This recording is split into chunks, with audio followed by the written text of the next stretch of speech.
So hello everyone, my name is Ayush और यहां पर मैं आ चुका हूं आपका फिर से एक वीडियो लेकर आपके सबसे फेवरेट सब्जेक्ट के ऊपर जिसने आपको सबसे ज्यादा परेशान कर रखा है वो है केमिस्ट्री। पर भाई साहब केमिस्ट्री के आगे लिखा हुआ है ऑर्गेनिक। और भाई अगर मैं बोलता हूं केमिस्ट्री के अंदर के टॉपिक्स के बारे में तो पता है आपको केमिस्ट्री 3 पार्ट में डिवाइडेड है, फिजिकल, इनऑर्गेनिक, ऑर्गेनिक। और सबसे ज्यादा जो बच्चा परेशान होता है वो परेशान होता है ऑर्गेनिक से, क्योंकि भैया ऑर्गेनिक का क्लास 12th के अंदर जो सिलेबस रिड्यूस हुआ है उसमें सबसे ज्यादा वेटेज भी है। और भाई साहब सबसे ज्यादा हमारे दिमाग के साथ जो खेलता है, जो हमारे दिमाग के अंदर नसों में सरदर्द देता है, वो भी ऑर्गेनिक केमिस्ट्री है। क्योंकि ऑर्गेनिक केमिस्ट्री के अंदर रिएक्शंस हैं, रिएक्शंस के बारे में जब भी स्टूडेंट सोचता है इसको रटना पड़ेगा, समझ में आएगा नहीं, रटते रटते हो जाता है परेशान, तब इसको मेमोराइज होती नहीं है और आखिरकार लास्ट में वो गलती कर ही देता है यहां पर और अपना केमिस्ट्री का पेपर को खराब कर देता है। तो भाई साहब अभी तुम्हारे 3 से 4 महीने केमिस्ट्री के या फिर 3 से 4 महीने तुम्हारे स्कूल के ओवर हो चुके हैं, उसके अंदर मुझे ऐसा लग रहा होगा कि तुम्हारे फिजिकल केमिस्ट्री कुछ चैप्टर हो चुके होंगे और तुम्हारे स्कूल में ऑर्गेनिक जस्ट शुरू होने वाली होगी जिसमें से 1-2 चैप्टर या फिर हो चुके होंगे।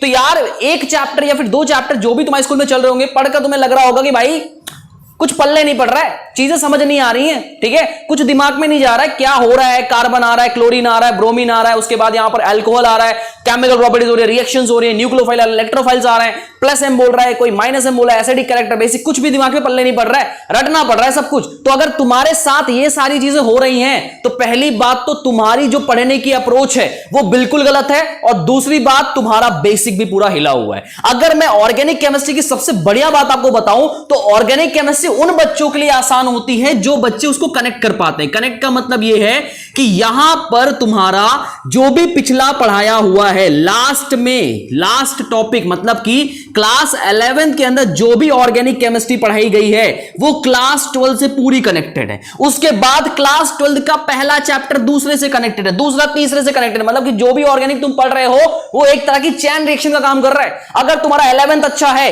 तुम्हारे 11th की चीजें तुम्हें पता है कि 11th में क्या क्या हमने पढ़ा था, अगर तुम्हें आइडिया भी है थोड़ा सा कि हाँ तुम्हें वहां पर याद है कि हाँ ऐसा ऐसा कुछ था जिसके अंदर ऐसा कुछ होता था, पूरा क्लियर आइडिया भी ना हो तब भी अगर तुम्हें थोड़ा थोड़ा पता हो तब भी तुम्हारे लिए इजी हो जाता है। पर यही गलती यहां पर होती है कि बच्चा जो क्लास 12th में होता है वो अपनी केमिस्ट्री, ऑर्गेनिक केमिस्ट्री को तो शुरू कर देता है स्कूल के साथ, पर समझ में कुछ नहीं आती क्योंकि उसने अपना पुराना सिलेबस को क्या नहीं किया होता है, रिवाइज नहीं किया होता है। अब जब रिवीजन की बारी आती है तो भाई साहब सरदर्द एक और आ जाता है कि भाई रिवीजन में सबसे बड़ी कंफ्यूजन कि भैया शुरू कहां से करूं, कितना पढ़ूं, कितना छोड़ूं, क्या करूं क्या ना करूं। तो पहली बात तो रिवीजन बताने से पहले मैं आपको थोड़ा स्टार्ट बता देता हूं।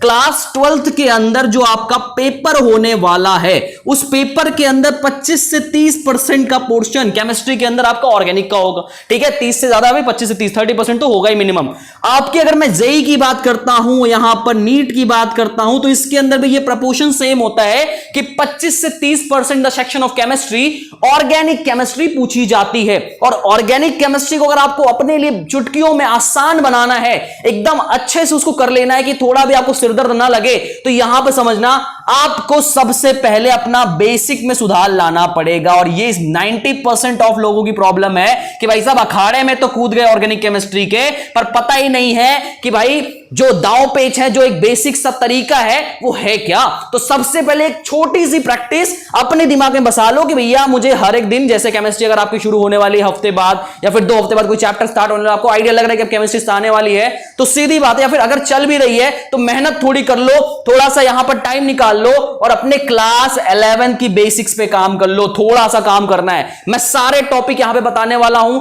सारी चीजें तुम्हें बताने वाला हूं कि कौन कौन से टॉपिक पढ़ने हैं, कितना पढ़ना है उसके अंदर और क्या क्या चीजें याद रखनी है। तो भाई साहब यही क्लास 11 के कौन कौन से टॉपिक है जो आपको पता होने चाहिए, जिससे आपकी क्लास 12th की जो केमिस्ट्री की जर्नी है उसमें कांटे नहीं लगेंगे, आपको कांटे चुभेंगे नहीं, वही मैं बताना यहां पर शुरू करता हूं। अपने पेन और पेपर या फिर कॉपी के साथ रेडी रहो लिखने के लिए। तो भाई साहब जो आपका क्लास 11 का रिवीजन है उसके मैंने 5 सेक्शंस बनाए हुए, ठीक है। उन सारे सेक्शंस के अंदर आपका जो फर्स्ट सेक्शन है वो है आईयूपीएसी का, ठीक है। आईयूपीएसी के सेक्शन के अंदर मुझे आपको यहां पर यह बताना है कि जब भी आप कोई भी चैप्टर शुरू करोगे, कोई भी केमिस्ट्री का चैप्टर आपके स्कूल में स्टार्ट होगा, सबसे पहली चीज आपको जो भी फंक्शनल ग्रुप का ऊपर वो चैप्टर होगा उसके बारे में बताया जाएगा, उसके आईयूपीएसी के बारे में, कॉमन नेमिंग के बारे में, डिफरेंट स्ट्रक्चर, डिफरेंट चेन्स के अंदर उसकी पोजीशनिंग के हिसाब से आईयूपीएसी आपको करवाई जाएगी। तो यहां पर एक चीज समझना कि आपको जो भी फंक्शनल ग्रुप है उनके बारे में पूरा पता होना चाहिए। फंक्शनल ग्रुप का मतलब यह है कि क्लास 12th के अंदर आपके सामने आपको पता है अल्कोहल मिलने वाला है जिसको हम लोग OH कहते हैं, COOH है, ठीक है। उसके बाद तुम्हारा CHO है, CO है, NH2 है, CONH2 है, आपका CN है, NC है, NH2 है, X है। उसके अलावा भी यहां पर ईस्टर वगैरह और भी कंपाउंड जो मैंने लिस्टिंग नहीं की है, तो इनके IUPAC के आपको थोड़े थोड़े आइडिया होने चाहिए। मैं कहता नहीं हूं कि एकदम घुस जाओ, मैं नहीं कहता आप यहां पे पूरा का पूरा पढ़ डालो, एकदम लगा डालो, पर यहां पर आपको यह पता होना चाहिए कि भैया ये सारी चीजें की IUPAC का मतलब क्या है और यहां पर IUPAC बेसिक सी कैसी होती है। इसके दो फायदे होंगे। पहली बात तो आपको कंपाउंड थोड़े समझ में आने लगेंगे। कंपाउंड का मतलब कि फंक्शनल ग्रुप यहां पर जो भी है उनकी समझ थोड़ी सी आ जाएगी, हाँ ये फंक्शनल ग्रुप है और ये ऐसा वर्क करते हैं, इनकी IUPAC ऐसे होती है, और थोड़ी क्लैरिटी आ जाएगी आपके इनके ऑर्डर्स के बारे में। ऑर्डर का मतलब यह है कि जब भी आपको IUPAC पढ़ाया गया होगा तो वहां पर आपको बताया गया होगा कि यहां पर आपको फंक्शनल ग्रुप के एक ऑर्डर होता है जिसकी प्रायोरिटी हम सेट करते हैं, मतलब जिसके थ्रू हम लोग प्रायोरिटी देते हैं फंक्शनल ग्रुप को। अगर एक चैन के अंदर मल्टीपल फंक्शनल ग्रुप लग रहे हैं तो वो चीजें आपको यहां से थोड़ी क्लियर हो जाएंगी और ये काफी हेल्पफुल होंगी आपको हायर लेवल की IUPAC जब आपके टीचर करा रहे होंगे उसमें, ठीक है। हायर लेवल की जब IUPAC करेंगे, मतलब कि हायर का मतलब है कि थोड़े टफ क्वेश्चन जब आप करेंगे तो यहां पर IUPAC आपकी काफी हेल्पफुल होगी। अब देखो यहां पर इसके अंदर पढ़ना क्या है। फर्स्ट ऑफ ऑल आपको सारे फंक्शनल ग्रुप, ठीक है, ऑल फंक्शनल ग्रुप, सारे फंक्शनल ग्रुप के बारे में जो उनका नेम है, ठीक है, नेम के साथ यहां पर उसका सफिक्स, सफिक्स के साथ यहां पर प्रीफिक्स, जो उसकी टेबल है उसको आपको प्रिपेयर करनी है। प्रिपेयर का मतलब कि एक बार लिख लेना आपको नोट्स के अंदर, शॉर्ट नोट बनानी है अपनी, उसके अंदर ये पूरा का पूरा लिखना है। लिखेंगे आपको समझ में आ जाएगा कि हाँ भाई ऐसा ऐसा कुछ है। उसके बाद यहां पे सेकंड देखिए, सेकंड यहां पर आपको करना है उसके IUPAC, ठीक है, IUPAC रूल के बारे में जाने कि भैया IUPAC करेंगे कैसे, जो भी आपको मेथड पता होना चाहिए कि भैया पहले सबसे पहले लॉन्ग चैन होती है, एक लंबी चैन हम लोग सेलेक्ट करते हैं, फिर उसके नंबरिंग करते हैं, नंबरिंग हम लोग फंक्शन के प्रायोरिटी के अकॉर्डिंग करते हैं, ठीक है। और यहां पर थर्ड चीज जो मैंने प्रायोरिटी बोली, प्रायोरिटी ऑर्डर के थोड़े थोड़े यहां पर अलग अलग मेथड है कि अगर फंक्शन ग्रुप प्रेजेंट है तो कैसे होगा, डबल फंक्शन ग्रुप प्रेजेंट है तो कैसे होगा, अगर आपका यहां पे केवल फंक्शन ग्रुप नहीं केवल डबल ट्रिपल बॉन्ड है तो कैसे होगा, चैन कंपाउंड है तो कैसे होगा। तो यहां पर सीधी सीधी बात है IUPAC ऑल फंक्शन ग्रुप का ये, और प्रायोरिटी कैसे सेट करते हैं वो, और थोड़ी सी बात यहां पर देख लो कॉमन नेमिंग की, ठीक है। कॉमन नेमिंग का मतलब ये है कि यहां पर कुछ कुछ कंपाउंड के कॉमन नेम्स बनते हैं, जैसे आपके होते हैं यहां पर तुम्हारे एसिटल्डिहाइड, एसीटोन, ठीक है। इसका पूरा का पूरा एक चार्ट बनता है जिसके अंदर लिखा होता है तुम्हारा यहां पर जैसे हम लोग यूज करते हैं तुम्हारा form for the 1 carbon, acid for the 2nd carbon, ऐसा ऐसा कुछ होता है, प्रोपियो फॉर द 3 कार्बन। तो ऐसे से करके एक फॉर्मेट बना होता है, उसके कॉमन नेम का फॉर्मेट भी यहां पर रिवीजन कर लो। तो यहां पर तुम्हारा पहला पार्ट ओवर हो जाएगा। ये करने के बाद सीधे आपको जंप करना है आइसोमेरिज्म में। तो भाई साहब अगर मैं आइसोमेरिज्म की बात करता हूं तो बहुत वास्ट पार्ट नहीं है क्लास 12th के अंदर आइसोमेरिज्म का, मतलब बहुत ज्यादा यूज नहीं है, पर कुछ आइसोमेरिज्म है जिनका यूज आपके चैप्टर 1 के अंदर है। जैसे मैं अगर आइसोमेरिज्म की बात करता हूं तो आइसोमेरिज्म के अंदर आपको इसके बेसिक्स के बारे में पता होना चाहिए कि भाई साहब दो टाइप के आइसोमेरिज्म होते हैं। एक आपका होता है स्ट्रक्चरल, ठीक है, जो आपको पढ़ना है उसलिए दो टाइप्स होना, ठीक है, स्ट्रक्चरल, और दूसरा होता है आपका कौन सा, यहां पे स्टीरियोमेरिज्म, ठीक है, स्टीरियोमेरिज्म, ठीक है।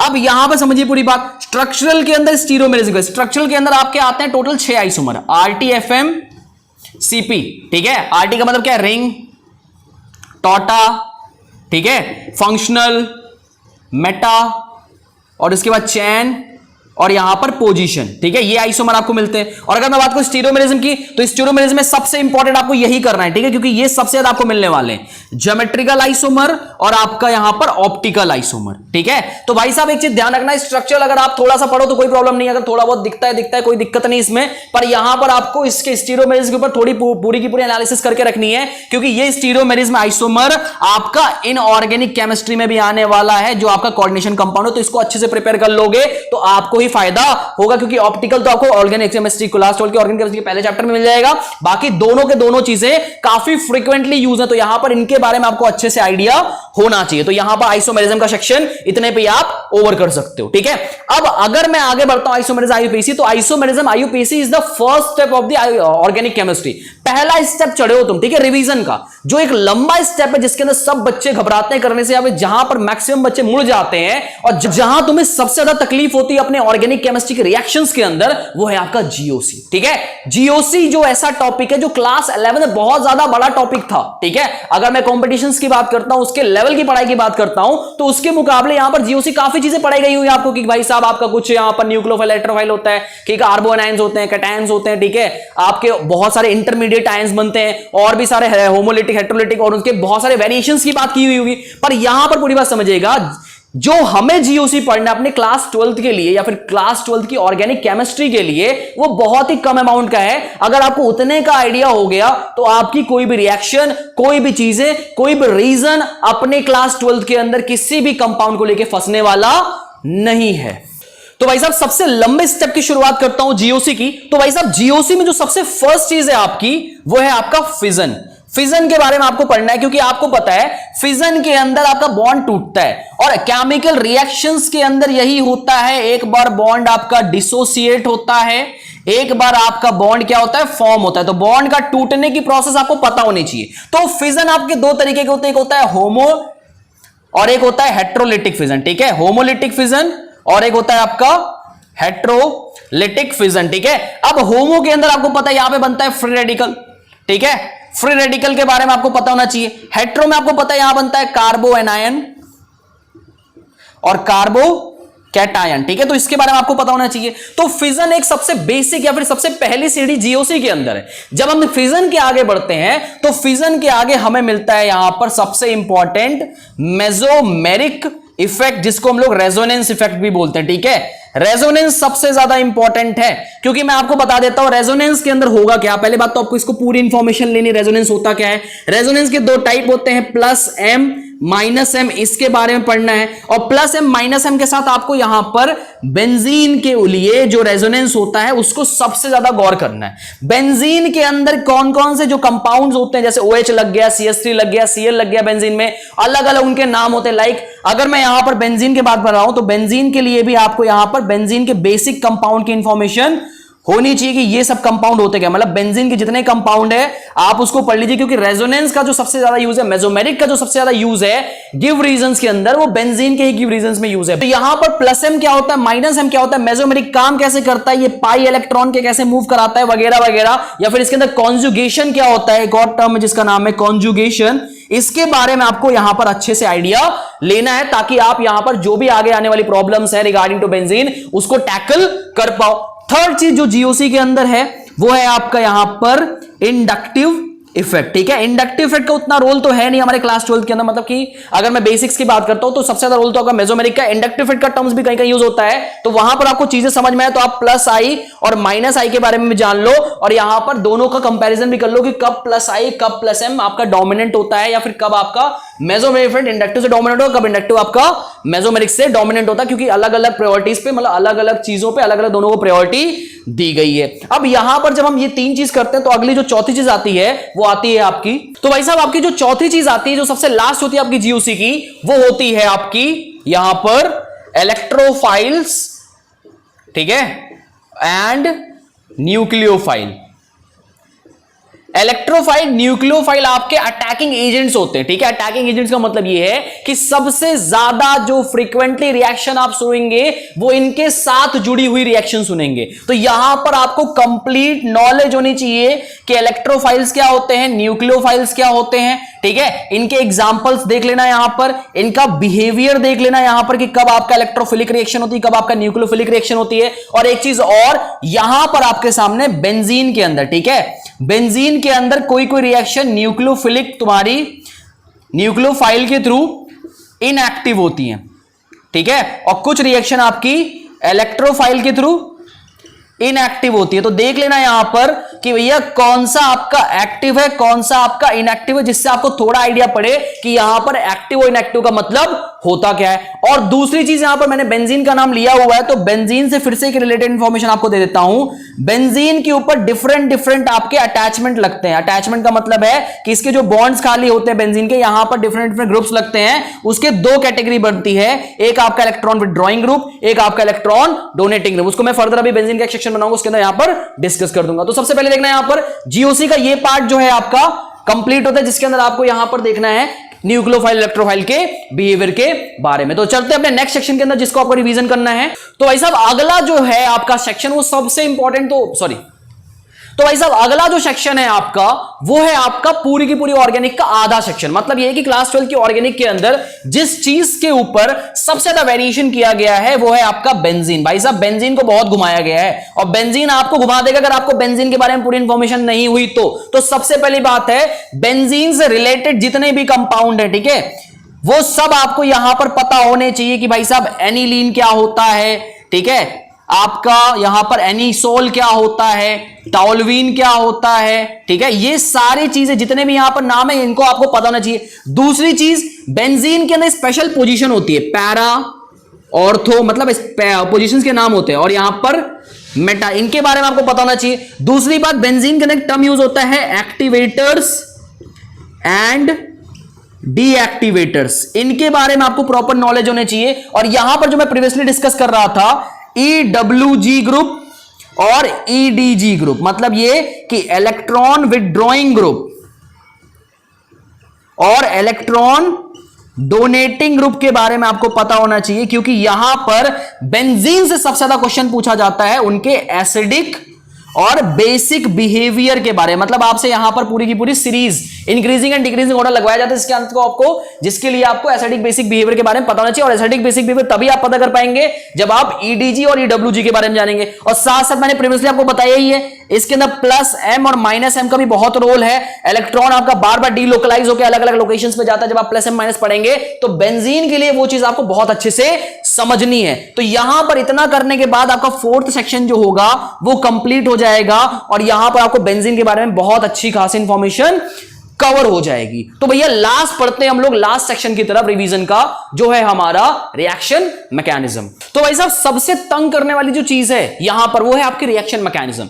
रिएक्शन मैकेनिज्म आपको सबसे ज्यादा तंग करेगा, क्योंकि आपके क्लास 12th के अंदर बहुत सारे रिएक्शंस आपका पाला पड़ने वाला है। और अगर मैं कंपटीशन की बात करता हूं तो बहुत सारे रिएक्शंस के आपको मैकेनिज्म से भी आपको यहां पर वाकिफ होना पड़ेगा। तो रिएक्शन मैकेनिज्म समझने के लिए सबसे पहले आपको टाइप्स ऑफ रिएक्शंस पता होनी चाहिए, ठीक है, टाइप्स ऑफ रिएक्शन, ठीक है, यूज ऑफ रिएजेंट पता होना चाहिए। और अगर मैं क्लास 11 की बात करता हूं तो क्लास 11 से कुछ आपको स्पेसिफिक रूल पता होने चाहिए जो यहां पर बताए गए होंगे आपको। जैसे आपका होता है मार्कोनिक रूल, ठीक है, उसके बाद आपका आता है सेटजेफ रूल, ठीक है, उसके बाद यहां पर कुछ और आपकी नेम रिएक्शन थी, जैसे यहां पर कुछ एग्जांपल वुल्ज रिएक्शन थी आपकी, इसके बारे में कुछ पता होना चाहिए। दूसरी बात सबसे इंपॉर्टेंट, ऑक्सीडेशन और रिडक्शन रिएक्शन, और इनके जो भी ऑक्सीडाइजिंग एजेंट, ठीक है, और इनका रिड्यूसिंग एजेंट, इन सब के बारे में आपको बहुत अच्छे से इंफॉर्मेशन होनी चाहिए।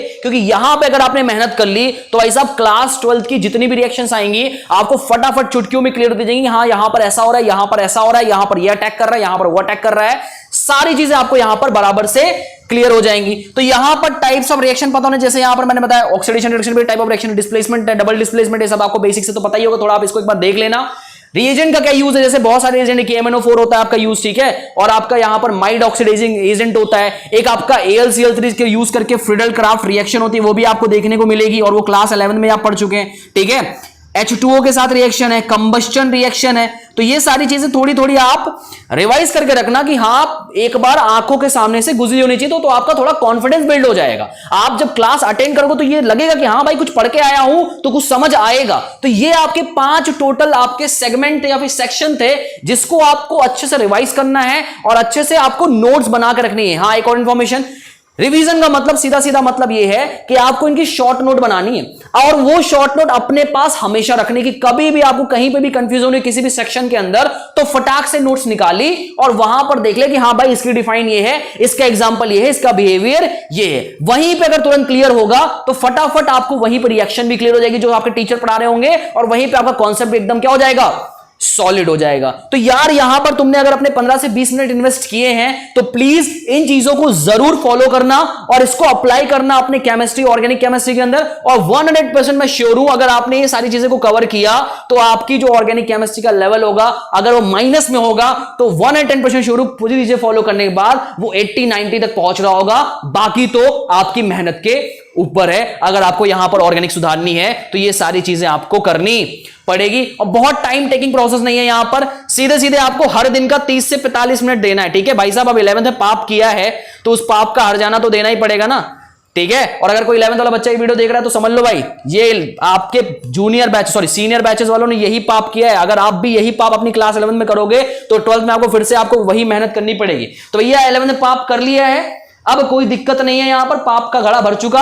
अब क्लास 12th के अंदर अपनी 11th को सुधारो और साथ साथ अपनी 12th को भी बचाओ और यहां पर अच्छे मार्क्स स्कोर करो। तो ऐसे ही स्ट्रैटेजिक वीडियोस के लिए मेरे चैनल को जरूर सब्सक्राइब करो, नोटिफिकेशन को ऑन कर दो, ताकि अगली बार जो भी मैं यहां पर आपके सामने स्ट्रैटेजी लेकर आऊं वो सबसे पहले आप तक पहुंचे। तो भाई साहब आज की वीडियो में इतना ही, मिलते हैं आपसे नेक्स्ट वीडियो के अंदर, तब तक के लिए गुड बाय।